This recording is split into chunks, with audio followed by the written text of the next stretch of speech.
How are you? Good, good. How are you doing? I'm doing okay. Thanks for meeting with me on such a short notice. Yeah. Where are you located? In Colorado Springs, in Colorado. Colorado. All right. Yeah. All right. Well, how can I help? Well, I was hoping to run my IUL account with you and Sure. seek your recommendation. I understand we may not be able to do that in 20 minutes, but this morning I saved the overview of the account. We've had it since 2019. Okay, yes. So here is the account, and it's IUL with Transamerica. Interestingly, the disappointment mostly came from how the deception from the get-go as an investment option. So it was later on that I got to know that this is just insurance policy and not an investment option. And then at the time, I wasn't in a situation to try to understand this or read about it or all of that. So we did it, and then we've had it now since October 2019. You can scroll down through the account. So basically, we contribute for each of us. We put $200 into the account monthly, and we've done that. So that's about $2,400 a year for each of us. But the challenge is right now, as you can see here, the cash value, it says it's about 6,000, but the surrender value is still 769. Right. So that suggests to me that the bulk of our contribution is going toward the premium, which doesn't seem high based on other accounts that I've heard about. I've watched your videos, a lot of your videos. So given my circumstance, I'm not sure if it's wise to keep these accounts, given its performance over time. Is this an increasing or a level death benefit? This is increasing. Okay. So yeah, you picked it up prior to the change in the MEC limits. So the same amount of death benefit now, you can put in more money. So I'm looking at that guideline annual premium. The max you can put in is 6,000 a year, or around a little over 500 a month, 6,600. Yes. That is the best use of this type of a policy, is to fund it at that highest level that you can. So if you had a plan going into it to fund it at 200 a month, you probably didn't need this much death benefit. Okay. I imagine they probably just picked that death benefit for you. Yes. Yeah. So that's often the case. And it's the people that generally sell Transamerica work for multi-level marketing firms like WFG. And so there are a lot of times newer agents that don't know exactly what they're doing. At least you did get an increasing death benefit. That's good. I can tell that it's not optimized for reduced expenses design, which means the commission was minimized. But at 250,000, it's not that big of a difference. Like essentially you could do 100,000 for the base premium on this for this particular product. And the other 150 could be supplemental term that doesn't pay any commissions. Okay. So the commission on this could have been, instead of the target premium being $2,097, it probably could have been like $800. Okay. You might have been able to save a little bit there, and you're not putting in a whole lot, So, I mean, being able to save $1,200 in commissions, that's like half of a year's payments, right? So it's significant with the amount of level that you're funding it at. Okay. But if you max fund it, it's less significant. So if you're able to get more money into it, if you're able to get it up to the limit that they will let you, which is the 6,000, your underlying expenses are going to be the same, except for the load fee. And the load fee in these is pretty inexpensive. Okay. These have a 4% load fee. So if you put in an extra $1,000, $960 goes to cash value. Okay. Okay. Now you have surrender charges. So you're not going to see it. Well, now you'll see it as cash value. You wouldn't have before because you didn't have enough cash value in there to pass whatever the surrender charges are. Okay. So that's the difference between the cash value and the surrender value, is the current cost. If you give up this policy, if you quit right now, you walk away with 769 bucks. Well, you don't want to do that because you're giving up 5,300, right? But what's your expenses here? Right now. So from here forward, you've already had the policy, so we're not going to worry about the expenses you've already paid. Okay. Okay. You're already out that money. So Okay. what we want to decide is it worthwhile for you to keep funding it? Now, as a general rule, this is not a bad product. Okay. Okay. The costs inside of it are not bad. Okay. With this type of design, it's only a little higher. I mean, $1,200. It's higher than it should have been or could have been. Okay. But it still doesn't make it detrimental. So like this policy could still do good things for you in the future. It depends on how you want to use this. Okay. Okay. So what I like about Transamerica, the load fee is low. That 4% load fee is like the lowest that most every carrier has. I don't know any carrier that has a lower load fee. Okay. A load fee is an amount that comes right off the top of any money that you send into a policy. Okay. And they can range from 4% to 15%. Okay. Most fall in the range of 4 to 8%. Okay. So good load fee. 2, you have a nice high cap rate on the S&P index, which is what I hope that this is using. I hope you're using the S&P index with the high cap. I don't know. They might have some different options in there for you. Okay. But one of the nice things about the Transamerica product is you do get a nice high cap. So you do have an opportunity to get some good returns in this thing. Okay. Now the last 2 years, it probably hasn't been that great. Your anniversary was in August. No, when's your anniversary? October. October. Okay. And you got money going in each month. So you've probably got gains this last year. I don't know if they credit you every month or if they're crediting you once a year. I think it's every month. Okay, that's what I would assume. Because if you've got money going in monthly, you probably have 12 different point-to-points each year. And so some of the times this year was up. Last year, a lot of it was down. But this year we had a lot of ups with the S&P index. Okay. So you should have gotten some credits. Okay, here's her policy charges. $35 a month. You know, it's not that much. Now, some of what you pay into it comes out as an expense. So you put in $200, 4% goes to a load fee. That's what, $8 for a load fee. That's not that much. Yeah. You got your cost of insurance and admin charges, you know, to date, you're $800. So at the end of the year, you're probably going to be close to $1,000. So if you're putting in $2,400, little more than half of what you're putting in is going towards the cash value right now. So if you're able to put more money in, more will turn into cash value. And when the market's up, you're going to get the credit for that. So while we don't like to refer to these as investments, it can be a good, safe place to have some of your money. So you have 401k or retirement accounts or somewhere where you have investments, right? But those are things that can go down. Okay. At least this will not go down based on the market returns, but it can go up. So the only thing that we got to worry about is, are we getting enough money into it to cover the expenses and make sure that when we do get those upsides, it makes up for all the expenses? Because that's what we want to see ultimately. We want to see this outpace the expenses. Well, the expenses are fairly static. Okay. And so when you're putting your money in the beginning, the expenses are a big portion of what you put in. But down the road, you get a few years down the road, and those expenses become a smaller and smaller percentage of your overall cash value, because the expenses stayed about the same, but the cash value is growing. And in the early years, it's mostly going to grow from you putting money into it. It's just like when you first start funding a 401k. It doesn't matter how much the market goes up or down for the most part if you've only got a couple $1,000 in there, because 50%, well, let's say a 10% gain in the market. If you got $2,000 in there, that's $200. The next year you put 2,000 in, that's a much bigger impact than it growing by 200 or even losing 200, right? Much bigger impact on funding it. It's the same thing with these.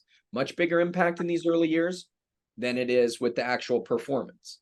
But do need to make sure we're not paying for too much insurance. In your case, it's more than you needed, but it's not too much, in my opinion. Okay. Okay. There is value in having a death benefit, but you wouldn't want to be funding it at 200 a month and have $1 million in insurance. Okay.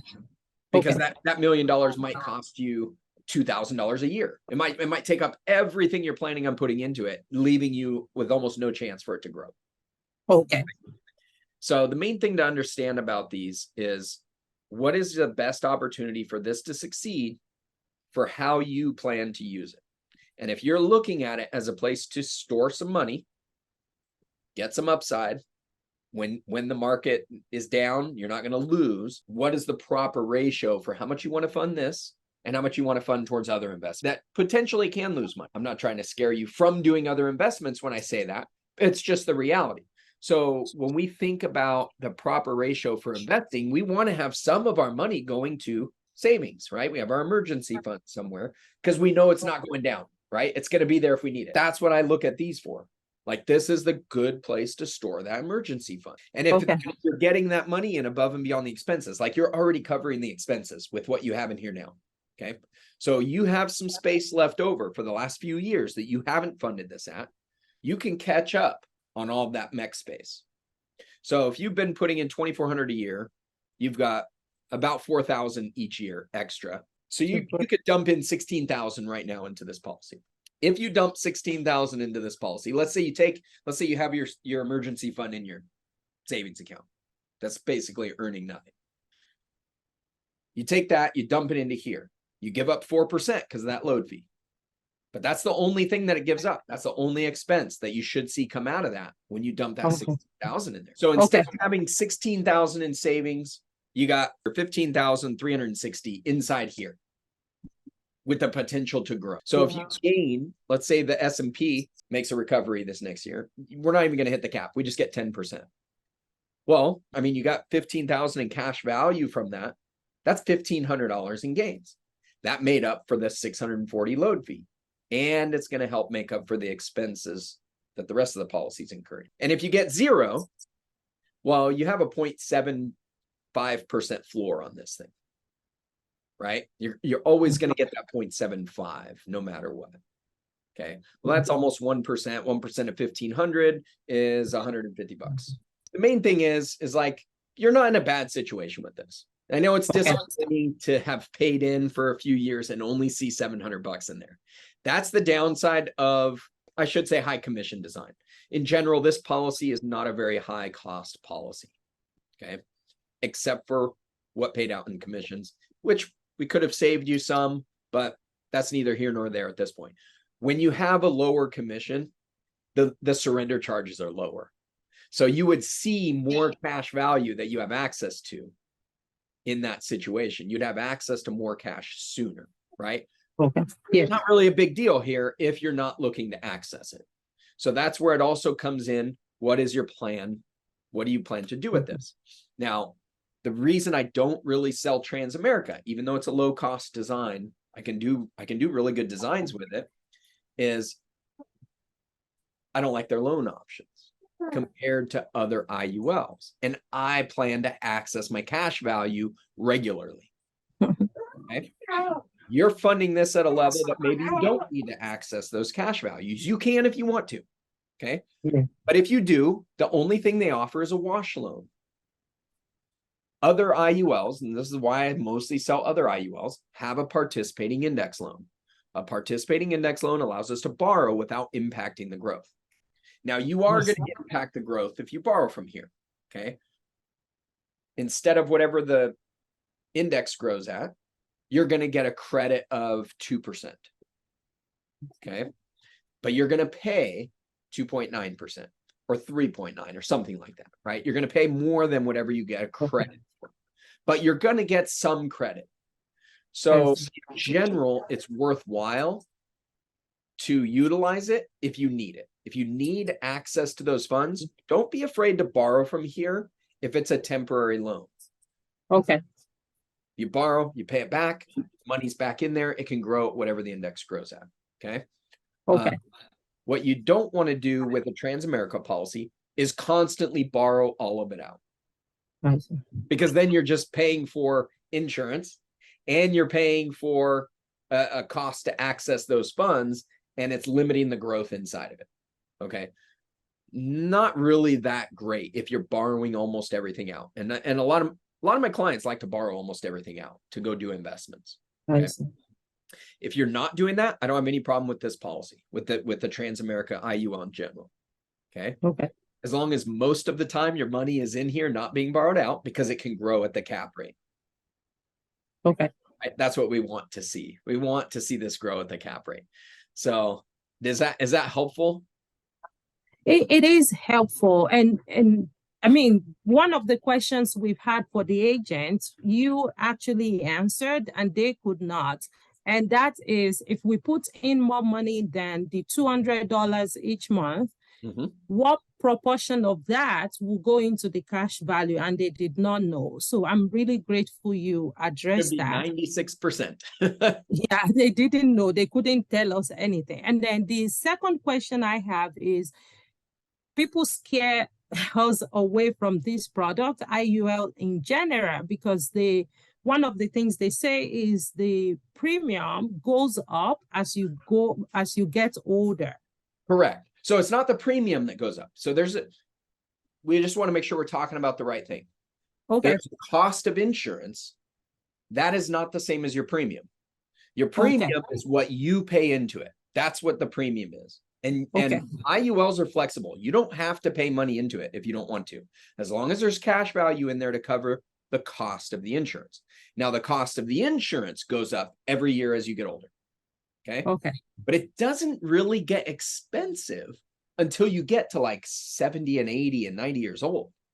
So you've got many, many decades that insurance is going to be very inexpensive. Those are the times we want to take advantage of max funding this thing so that it can grow and we get growth that's faster than the cost of the insurance. Now, let's say we get to 70 years old, and regardless of how this is performed, you look at it and you go, I don't think I want to pay for that insurance anymore. Okay. Well, you can reduce the amount of death benefit you have. You don't have to just cancel the policy, but you can decide how much death benefit to have to a certain point. Okay, there has to be some amount at risk, and it's based on the actual growth in the policy. But let's say you've got 500,000 in this policy. The IRS is not going to require that you have 100,000 in death benefit. So you could reduce it quite a bit. And at age 70, 100,000 in death benefit, or let's say, 100,000 in death benefit might cost you $1,000 for the whole year. Well, if you've got $500,000 in there and the expenses is $1,000, does that sound like it's expensive? Not really. Not if you're still exposed to that upside and you could get a 10% return. 10% return on 500,000 is 50 grand. So if you're only paying $1,000 for that insurance, it's generally worthwhile to do that. Now, when you get to 90 years old, 100,000 in death benefit costs $10,000 or somewhere around there. It's almost 10%. Okay. It's because it's based on the likelihood of whether you're going to die that year. That's how it's calculated, right? Well, it's a lot higher likelihood. Well, by that point, you should have way more money in there. Okay. And that $10,000 cost should still be just a fraction of whatever money you have in there and the growth potential. Okay. Now, you're going to decide way before that whether this thing is performing enough that you should keep it. Okay. If it performs at 6% or better, this is going to be great. Okay. And there's a good chance it could perform better than that. There's a chance it could perform worse. We don't know what the market's going to do in the future. We don't know where the cap rates are going to go. So those are things that you would watch out for in this later on. You always want to manage the expenses, and you want to watch for whether you have the ability to make money inside the policy. And the two ways you wouldn't be able to make money in this policy is if the expenses get too high or the cap rates get too low. Okay. If that happens, you can always take your cash and walk away. So you don't have to keep this thing. Now, there might be some surrender charges. Like right now, there's some surrender charges, right? Those go away in this product, I think, after 15 years. But they get smaller and smaller every year. Okay. Okay.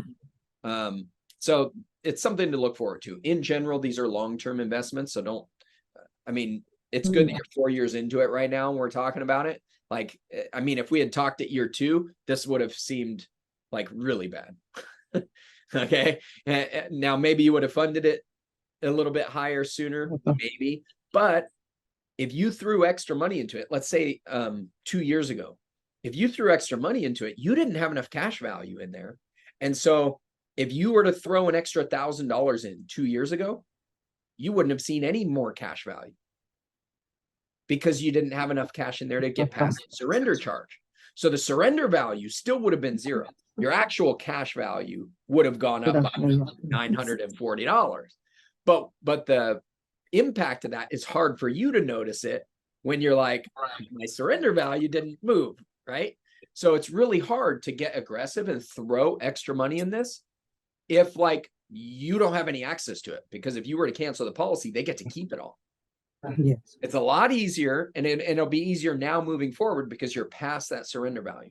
So any money you throw in extra right now, you can basically get almost all of it back if you decide to surrender the policy. Thank you. That is so helpful. Yeah, the underlying And expenses. probably the last question that I will ask, I know the time is fast spent. We'll have to schedule a time, maybe the paid appointment with you to go over my husband's one, which Sure. is slightly different than this. But my last question is with the cost of insurance that is 77957. Do you think that's the cost of insurance for the past, how many years now? 4 years? That's just for this year. Okay. So that's the when it says to date, that tells you that that's just for this policy anniversary year. Okay, so that's the cost of insurance for that's since last October. Correct. Okay. And you said that doesn't change, shouldn't increase dramatically. I'm going to keep my eye on that now that I know what to watch out for, how the cost of insurance is increasing relative to the premium. But thank you. I mean, relative to the cash value, but thank you. I'm really grateful. You have offered tremendous help, more than my agents could offer, and I'm so grateful for that. Yes. My husband is a bit older, still older when he set up his own. So he might still be at that point where there is 0 surrender value right now. Yeah, so older people, the target premium is higher for the same amount of death benefit. Their surrender charges are going to be higher because of that. It does take more time to overcome those surrender charges. But it's the same situation. You're already covering the expenses.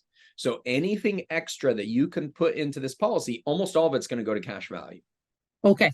You just may not have access to that cash value if you haven't passed the surrender value yet, if you haven't passed the surrender charges. So the surrender value may not go from 0 when you first start to put money in, but at some point it will. And then, and then you'll find it's easier to put extra money into it. But remember, in this particular product, you're not necessarily going to get super aggressive throwing all of your cash into it because it doesn't make sense to borrow it back out and go use it for other stuff. This is really a type of product that we want to use if we want to see growth from inside the product. Okay. Now, don't, like I said before, though, don't let that keep you from borrowing. You have the ability to access whatever's in the surrender value, you know, like 98% of that, you could borrow it as a loan. And then you pay that loan back, it's available to borrow again. Okay. But you're just going to reduce your growth during the time that you borrowed. Yeah. Okay. So for the most part, if you're looking at this, if your goal is to supplement your retirement with this, okay, treat it like a retirement account, just fund it each year, the most that you feel comfortable, but know that if you do encounter an emergency, you can utilize that. You can borrow from here to meet that emergency need. Okay. Then you still have the opportunity to pay it back and it'll be available again come retirement. Okay.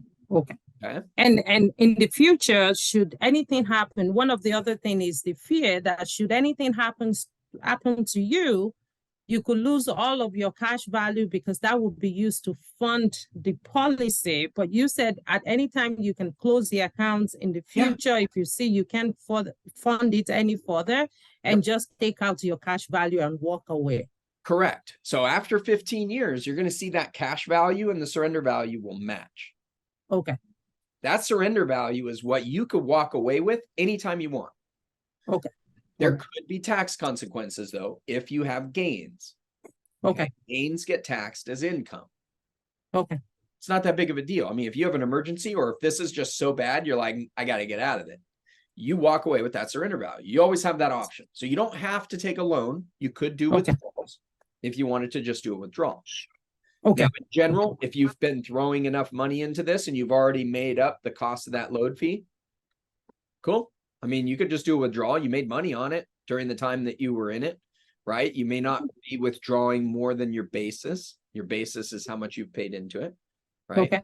As long as you withdraw less than your basis, there's no taxes. Okay. Okay. Right? And then when you get into retirement, and I'm going to be doing a video soon on this. When you get into retirement, when you start to access the cash value, you're going to want to pay attention to what the rates are, because Transamerica, it's the other reason I don't use this one. They do reserve the right to charge you, I believe it's 3.9%, and give you that credit of, and reduce your credit to 1%. So you could have a 2.9% cost with what should be a wash loan. Okay. It doesn't mean it will be that way, but that's something you want to pay attention to. And that might factor into whether you do a withdrawal or a loan. Okay. In general, when you just do a loan, if let's say they're charging you 2.9 and giving you a credit of 2, okay, or 3.5 and a credit of 3, somewhere where it's 1% or less cost, okay, net cost on the loan. Okay. Well, if your tax bracket is 20%, or let's say 22, right now there's a 22 and a 24 that are like right in the middle that most people fall within, right? Okay. If your tax bracket is 22%, if you withdraw the money and you pay taxes on it, it's going to cost you 22%. If you borrow, it's going to cost you 1%.